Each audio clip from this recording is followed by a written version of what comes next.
hidupku. Ku menjadi ciptaan yang baru oleh kuasa darah-Mu. Bapa, kami bersyukur. Kami sudah memuji dan menyembah Tuhan. Kami sudah mendengar kesaksian pekerjaan Tuhan yang luar biasa. Kami sudah bersafaat. Ini saatnya Tuhan berbicara buat kami. Satu demi satu Tuhan. Engkau berbicara di dalam kedalaman hati kami Tuhan. Sehingga kami mengalami pewahyuan Tuhan. Sehingga kami mengalami penyingkapan Tuhan. Sehingga firman-Mu tidak berhenti di pikiran kami Tuhan. Tapi sampai kedalaman hati kami. Bahkan sampai menjadi perbuatan kami Tuhan. Kami berdoa Tuhan. Kami rindu Tuhan. Karena kami tahu hanya firman-Mu yang bisa mengubah hidup kami. Kami tahu Tuhan hanya firman-Mu Tuhan yang bisa Tuhan mengubah setiap kelemahan kami menjadi kekuatan Tuhan. Hanya firman-Mu yang sanggup mengubahkan sakit penyakit kami Tuhan menjadi kesembuhan. Hanya firman-Mu yang sanggup Tuhan mengubahkan kami semua di tempat ini. Sehingga dunia tidak lagi melihat kami sebagai manusia. Tapi melihat siapa Kristus di dalam kami. Terima kasih Tuhan. Engkau yang mengurapi kami semuanya. Biarlah salib-Mu di muka, hamba-Mu di belakang Tuhan. Biarlah urapan-Mu bekerja. Baik yang menyampaikan maupun yang mendengarkan. Semuanya diberkati dengan firman-Mu Tuhan. Terima kasih, kami bersyukur dalam nama Tuhan Yesus Kristus. Amin. Silakan duduk. Shalom orang-orang kudus Tuhan. Shalom orang-orang kudus Tuhan. Amin. Yakin orang-orang kudus? Enggak Pak, saya orang Jogja. Kita semua orang kudus. Karena kita sudah dikuduskan oleh darah Yesus. Oleh karena itu Paulus biasanya menulis surat kepada orang-orang kudus. Sekalipun di Korintus masih banyak persoalan moral, tapi Paulus memandang mereka sebagai orang kudus. Kepada setiap jemaat Paulus selalu menyampaikan bahwa jemaat adalah orang-orang kudus. Itu pandangan Tuhan atas kita semua. Memang kita masih punya kelemahan. Sepanjang kita masih tinggal dalam tubuh yang akan menjadi debu ini, kelemahan masih melekat dalam tubuh kita. Mungkin kadang-kadang kita kecewa, kok saya doain orang sakit enggak sembuh. Itu normal, saudara ya. Jangan berpikir bahwa engkau bisa menyembuhkan setiap orang. Hanya orang-orang yang berkarunia kesembuhan yang bisa melakukan itu. Jadi kalau saudara doakan tidak sembuh, ya saudara jangan berhenti, terus saja doakan. Oleh karena itu lihat, ada 9 karunia dan di dalamnya ada karunia kesembuhan. Artinya tidak semua orang punya karunia kesembuhan. Saya dengan istri berdoa terus, Tuhan berikan karunia kesembuhan buat kami. Kalau tidak kami berikan kepada siapapun dalam jemaat-Mu. Karena kami melihat banyak jemaat yang mengalami sakit dan akhirnya meninggal gitu kan. Kita butuh orang-orang yang berkarunia kesembuhan. Oleh karena itu saudara, minta sama Tuhan karena Alkitab katakan usahakanlah kamu memperoleh karunia. Jadi kita harus berusaha, minimal berdoa gitu usahanya. Bisa juga saudara datang kepada pendeta Risuli Lubis, misalnya Pak saya pengen belajar, gitu. Bisa kepada orang-orang yang punya karunia itu. Tapi saudara ingat bahwa tidak semua orang berkarunia itu. Dan hari ini satu tema yang akan melengkapi seluruh jemaat Tuhan untuk memahami bagaimana Tuhan menyertai kita. Tadi cerita bagaimana Tuhan menyertai di rumah sakit gitu. Ketika dioperasi Tuhan ternyata duduk gitu. Dan itu seringkali kita lupakan bahwa Tuhan 24 jam menyertai kita. Amin. tidak pernah satu detik pun. Istri bisa tinggalin kita ke pasar gitu ya. Kita waduh ada yang nemenin kita lagi sakit, istri ke pasar. Tetapi Tuhan gak pernah tinggalin saudara, amin. Mungkin engkau merasa Tuhan tidak hadir, tapi itu perasaanmu, karena firman Tuhan itu bukan perasaan saudara. Firman itu fakta sorgawi yang harus kita akui walaupun perasaan kita tidak mengakuinya. Roh Kudus menyertai saudara dan saya sebagai bukti kehadiran Yesus dalam hidup kita. Bapak Ibu, kisah ini mungkin kisah yang wow gitu. Yesus berjalan di atas air. Kalau saudara ada di antara murid-murid itu bahagia mungkin ya.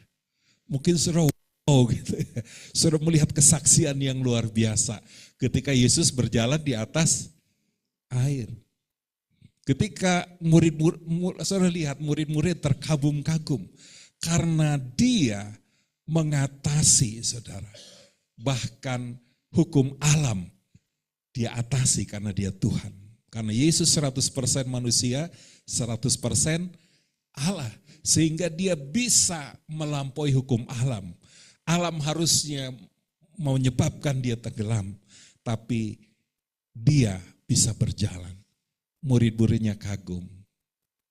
Teman-teman di tempat ini mungkin kagum juga. Kalau hadir di situ, waduh enak juga kalau saya ada di situ gitu ya. Menyaksikan Yesus. Ada nggak yang pernah mikirin, waduh kalau saya hidup di zaman Yesus dan jadi murid Yesus di antara 12 itu, waduh senang banget mungkin. Dia perintahkan badai. Wow, dia berjalan di atas air, hukum alam dilampaui, dia perintahkan badai berhenti. Dan akhirnya danau menjadi tenang. Murid-murid semakin wow gitu. Dan teman-teman di sini juga wow kalau ada di situ. Ada yang pengen hadir di situ? Hari itu saya pernah membayangkan, wah enak banget kalau saya hidup di zaman Yesus. Pernah bayangin gitu? Kalau saya hidup di zaman Yesus enak banget. Yang lumpuh berjalan. Pokoknya kalau ada Yesus, yang sakit pasti disembuhkan. Yang lumpuh berjalan, bahkan yang mati dibangkitkan. Dan kalau kita ada di antara murid-murid itu, wow kita rasanya. Dan banyak orang Kristen berpikir, pengen deh saya ada hidup di zaman itu. Terakhir, membangkitkan Lazarus. Saudara bisa bayangkan, ini pertunjukan yang spektakuler gitu ya. Yesus memanggil Lazarus. Lazarus dia keluar dengan kain kafannya. Dan orang-orang kaget setengah mati karena tidak pernah kejadian ini terjadi. Dan mereka mengakui Yesus Tuhan. Lihat murid-muridnya terkagum-kagum. Dan di antara kita, bahkan saya pernah memikirkan, waduh enak ya di zaman Yesus gitu ya. Enak karena Yesus ada gitu ya. Pasti yang sakit, kalau tadi punya adik sakit pasti sembuh, benar nggak? Kalau adik di zaman Yesus, kalau punya keluarga meninggal bisa panggil Yesus, dipanggil. Mungkin kita pernah berpikir seperti itu. Enak ya di zaman Yesus. Benar nggak? Kalau saudara jadi murid Yesus, dia kasih tahu Tuhan Yesus, guru, ibu saya sakit. Wow, Yesus datang disembuhkan gitu. Benar nggak? Enak banget kalau kita hidup zaman Yesus. Mungkin itu pikiran sebagian orang Kristen. Tapi saudara tahukah, bukan hanya kita yang memikirkan itu. Musa dan nabi-nabi zaman perjanjian lama menginginkan hidup di zaman di mana Yesus datang ke bumi ini. Mereka juga menginginkan itu. Jadi bukan saudara dan saya aja. Saudara jangan, kok saya pengen hidup di zaman itu ya.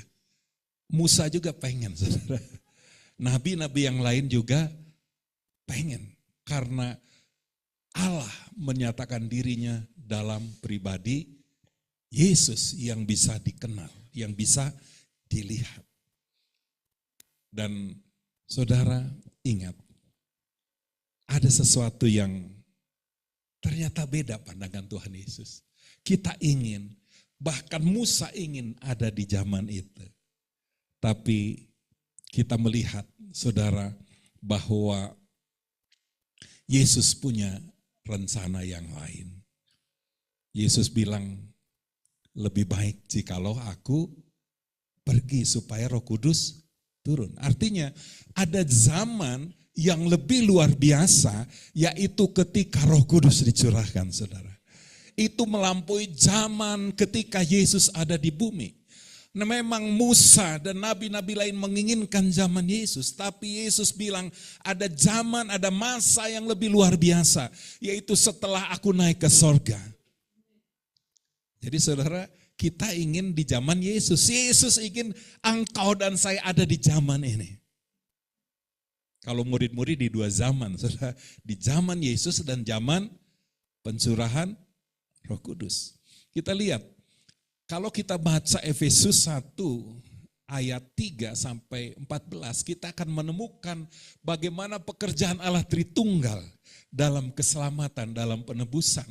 Dari mulai Allah memilih dan menetapkan kita sebelum dunia dijadikan, kemudian mengadopsi kita, kemudian Yesus menjadi eksekutor, menebus kita dengan mati di kayu salib, dan terakhir Roh Kudus dicurahkan, Roh Kudus sebagai meterai, Roh Kudus sebagai penjamin.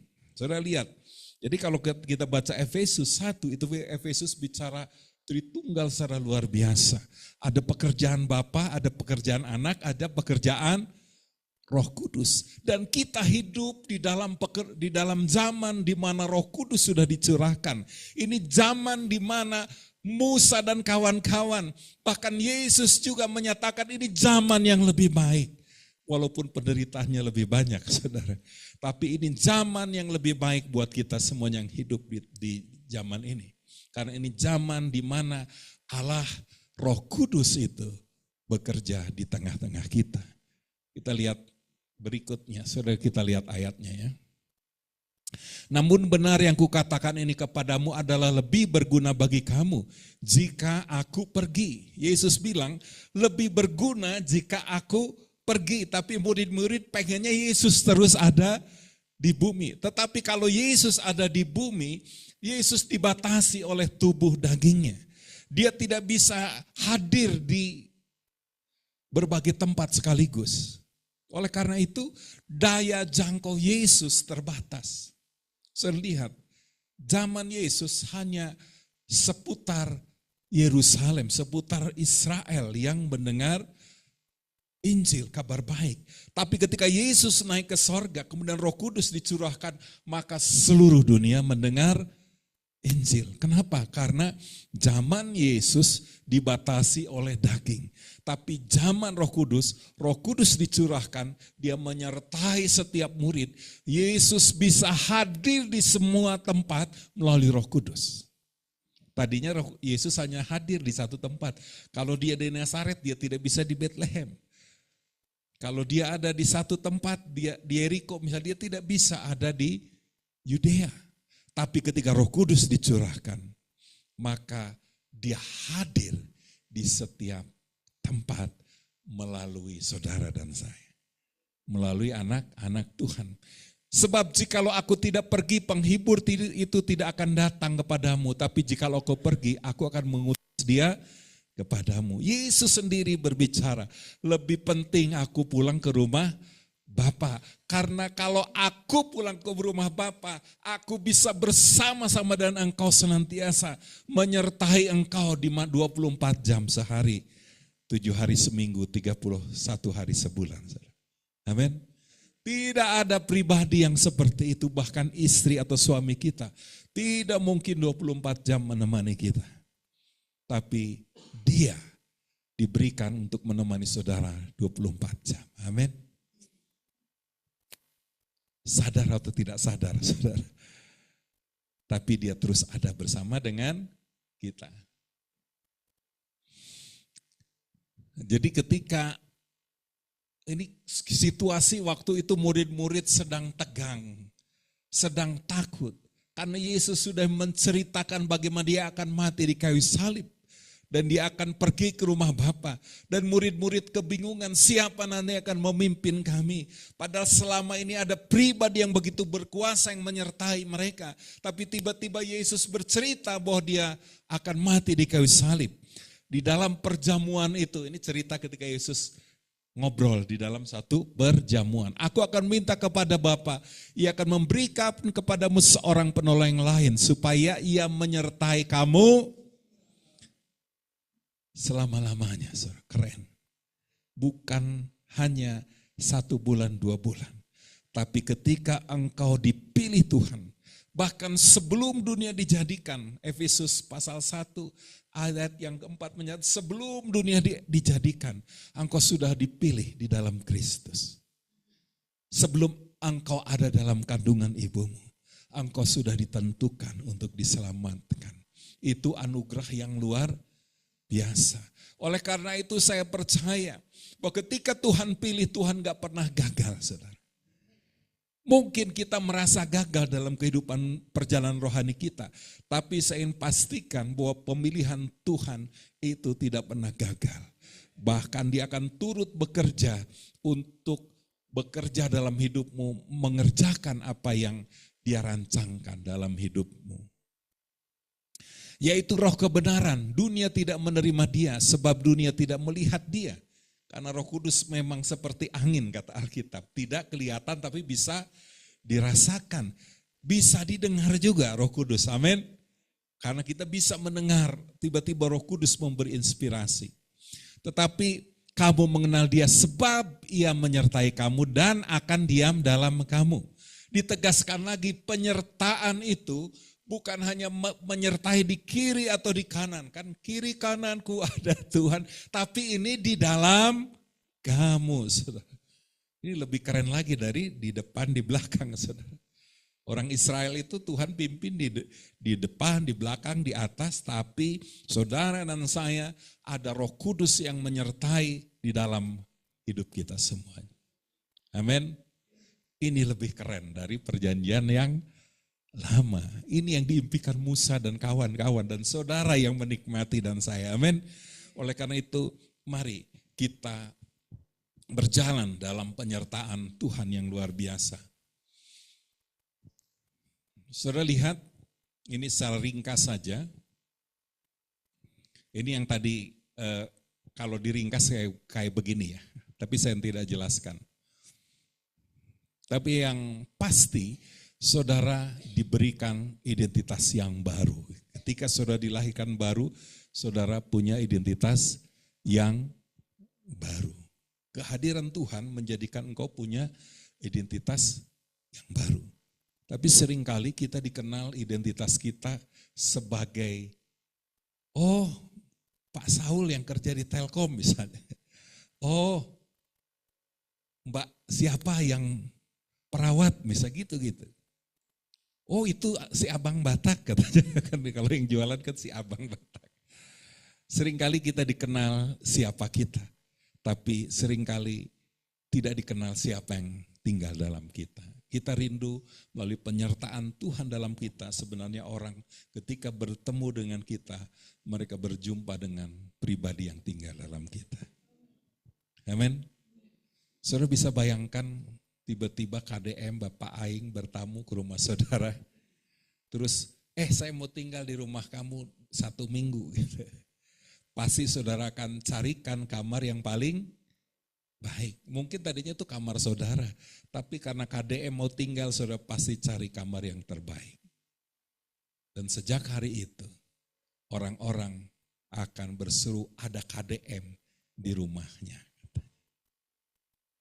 Kalau Yesus tinggal dalam hatimu, orang-orang seharusnya tahu.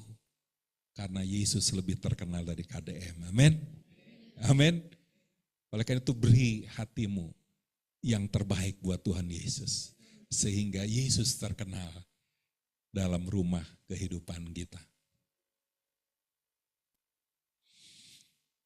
Menurut Yohanes 14, tujuan Roh Kudus diberikan kepada murid adalah menyertai mereka selama-lamanya, diam dalam mereka, membawa kehadiran Kristus secara rohani. Ini yang tadi saya jelaskan, membawa kehadiran Kristus secara rohani, bukan hanya untuk kita, tapi supaya Kristus dilihat melalui kita.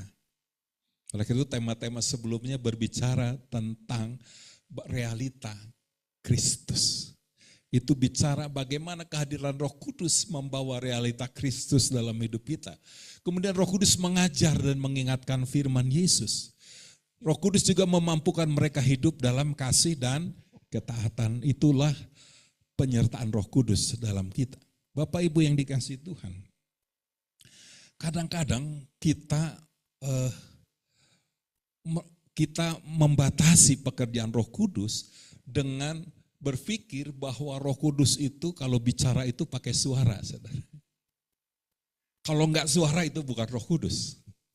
Padahal saya beritahukan, ketika engkau hidup dalam pergaulan dengan Tuhan di dalam doa, pikiran dan perasaanmu itu sudah dipengaruhi oleh Roh Kudus. Sehingga keputusan-keputusan hidupmu itu keputusan yang mendatangkan kebaikan. Jadi jangan bergumul sampai dengar Tuhan baru berbuat sesuatu, saudara. Ketika engkau berbaring tidur, mungkin engkau membayangkan itu mungkin pekerjaan Roh Kudus dalam hidupmu. Saya pernah saksikan, tapi saya ulang di tempat ini. Ini penting, kenapa? Karena untuk menolong kita semuanya memahami bahwa yang paling dasar Roh Kudus itu bicara melalui pikiran dan perasaan. Tapi untuk hal-hal tertentu Tuhan bicara lewat batin kita. Saya kadang-kadang ngalami itu, saya ngerasain kalau ngalamin itu biasanya saya langsung nangis. Karena saya tahu itu Roh Kudus sedang bicara secara langsung. Tapi untuk hal-hal biasa, Roh Kudus sebenarnya bekerja juga. Suatu saat tahun baru saya pergi dengan istri saya ke rumah orang tua, kebetulan ada layak saya di situ. Kemudian saya tiba-tiba kepikiran, saya bawa kita bawa pakaian bekas aja mah banyak gitu yang ngurangin persediaan gitu. Terus saya ingat, bawa jas saya 2, gitu. Saya bawa jas 2. Pas mau pergi, tiba-tiba saya kepikir saya bawa parfum. Saya ambil parfum saya. Pas saya datang ke rumah orang tua saya, layak saya ada di situ. Saya terkagum dengan Tuhan. Karena ternyata mereka baru pulang dari Cimol cari jas. Dan nggak jadi karena mahal gitu. Mereka mau pesta jadi butuh 2 jas. Dan saya bawa 2 jas. Udah lihat. Saya kan nggak dengar soal Roh Kudus, tapi karena saya dan istri bangun hubungan dengan Tuhan, itu pikiran perasaan kita sebagian itu dipengaruhi Roh Kudus. Dan yang luar biasa, saudara, di meja itu ada botol parfum kosong. Ini parfum siapa? Enggak, tadi mau refill tapi udah tutup katanya. Dan saya bawa parfum, so ini parfum saya bawa. Parfum yang mungkin 20 kali lipat lebih mahal. Saya lihat, dia butuh 2 jas dengan parfum dan enggak pernah telepon minta apa-apa, tiba-tiba saya bawa. Dan saya percaya, saudara, itu bagian dari pekerjaan Roh Kudus. Ketika engkau bangun hubungan dengan Roh Kudus, apa niat baikmu untuk melakukan kebaikan itu dari Tuhan sebenarnya. Tapi kalau engkau jarang berdoa, jangan berpikir itu bukan dari Tuhan. Itu pasti pujian kalau bahasa Sunda. Oke, lanjut. Yang berikut, kita akan baca penyertaan Tuhan kemudian di kitab Efesus. Karena saya lagi banyak belajar di Efesus, saya senang. Kemudian di Efesus 1 ayat 13, sebagai bagian akhir yaitu pekerjaan Roh Kudus. Kalau tadi kan ada bagian awal pekerjaan Bapa, Anak, sekarang bagian Roh Kudus. Di dalam Dia kamu juga karena kamu telah mendengar kebenaran yaitu Injil keselamatanmu. Di dalam Dia kamu juga ketika kamu percaya dimeteraikan dengan Roh Kudus yang dijanjikan itu. Kita dimeteraikan. Ketika engkau percaya kepada Injil, kepada kematian dan kebangkitan Yesus, engkau dimeteraikan.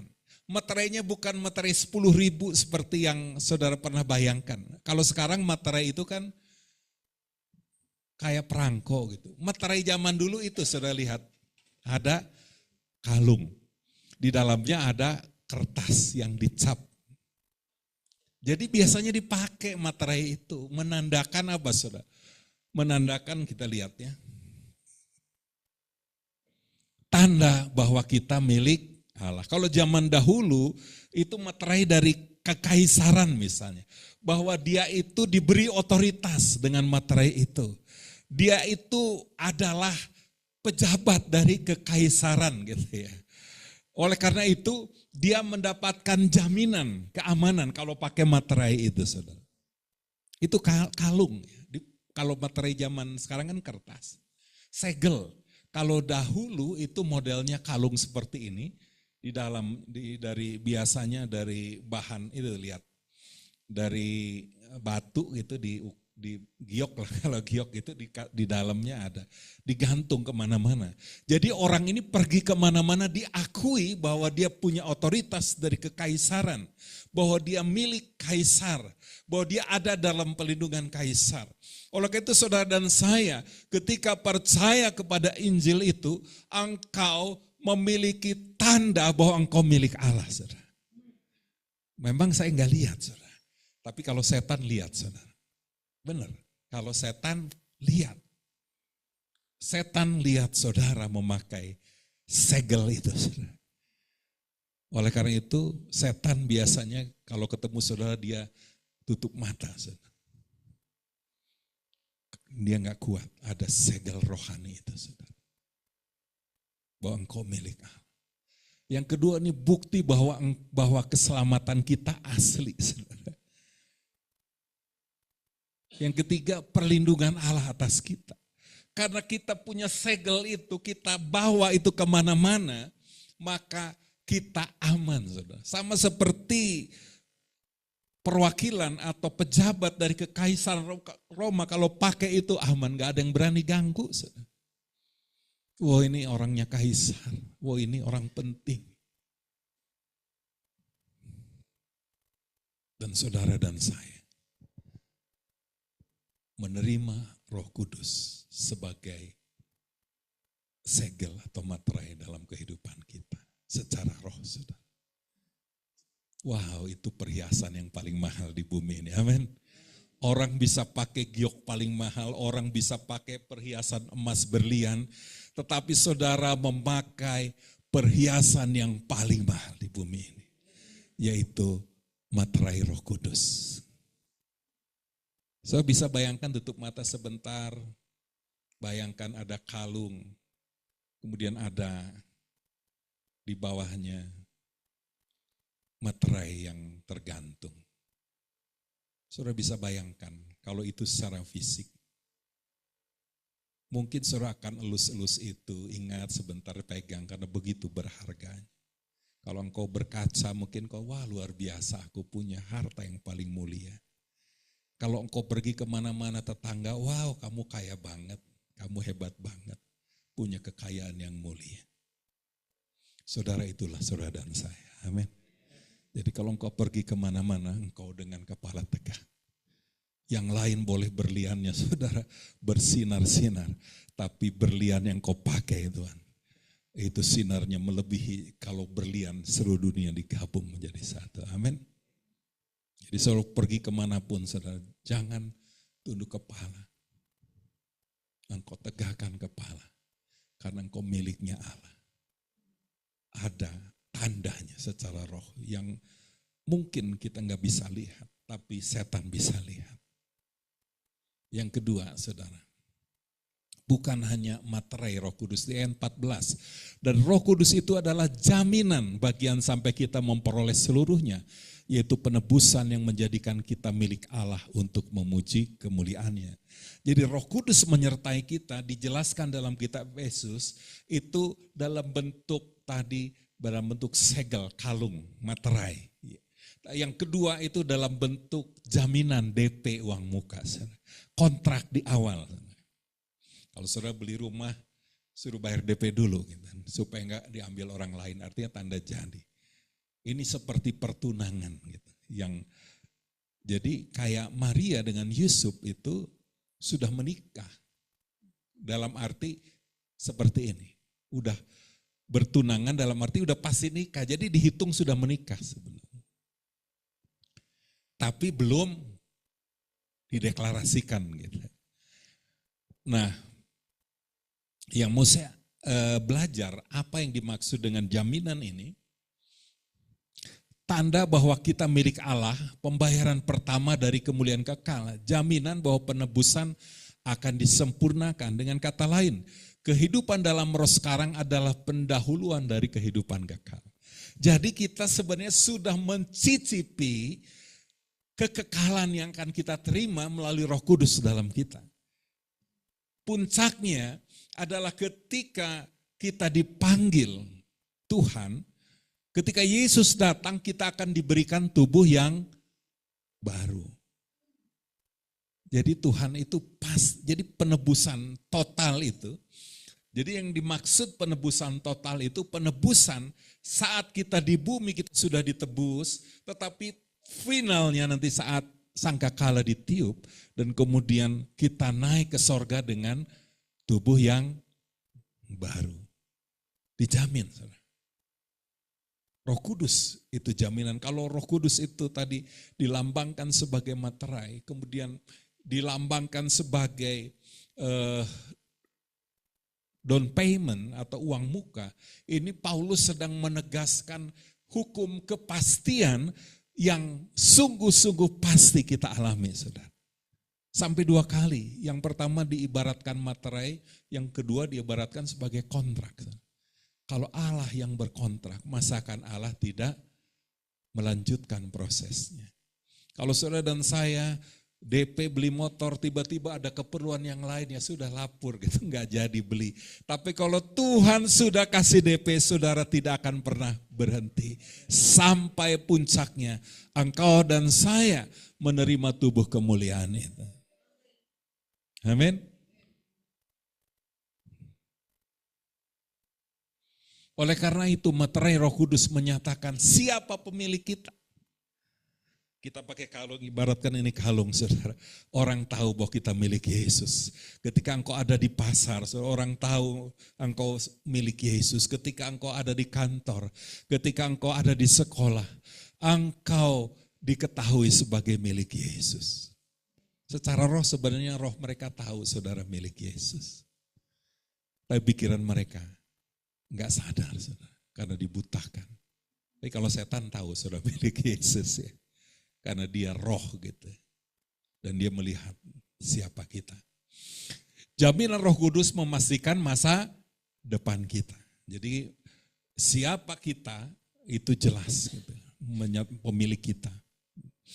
Tapi masa depan kita sudah dijamin. Oleh karena itu saudara hati-hati dengan yang ngajarin bahwa jaminan keselamatan kita bisa hilang. Ini tidak sesuai dengan Efesus 1 ayat 14 tadi. Kan ada orang yang mengajar bahwa keselamatan kita masih bisa hilang. Orang jadi takut, wah saya selamat enggak gitu. Padahal diajarin kita selamat. Tapi ketika dengar itu kita mulai ragu gitu. Hati-hati saudara, karena jelas-jelas kita punya segel bahwa kita milik Allah. Siapa yang bisa merusak segel itu? Enggak ada, saudara.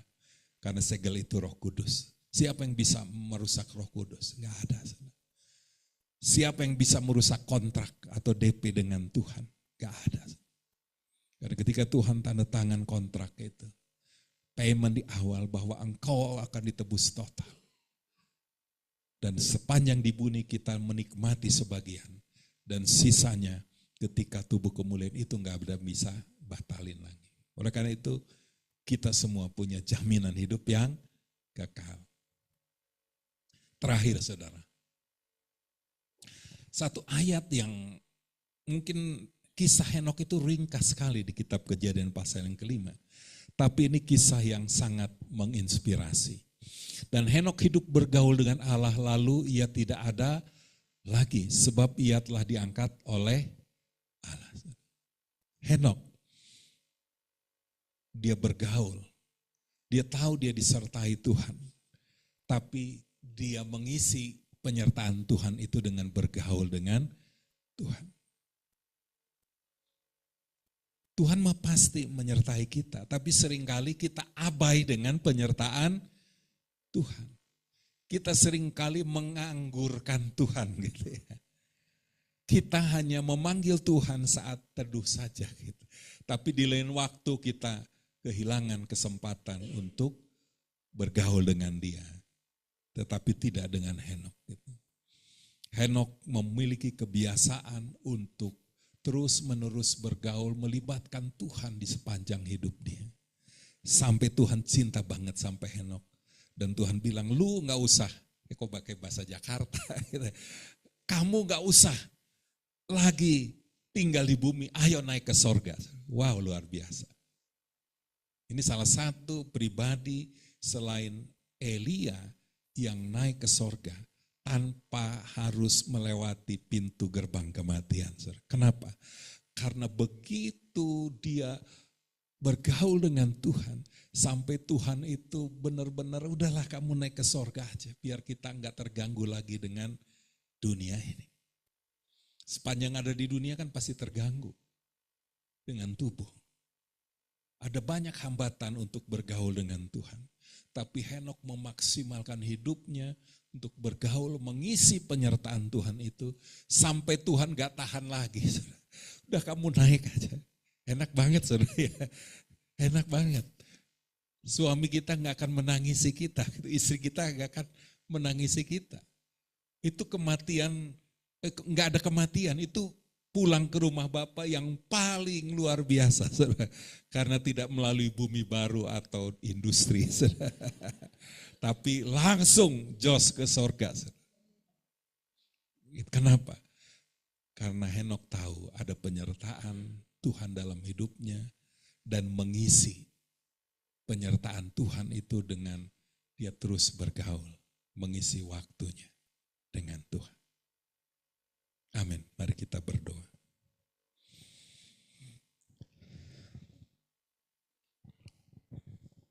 Terpujilah Allah Bapa kami di sorga, terpujilah Tuhan kami Yesus Kristus, terpujilah Roh Kudus yang menyertai kami selama-lamanya.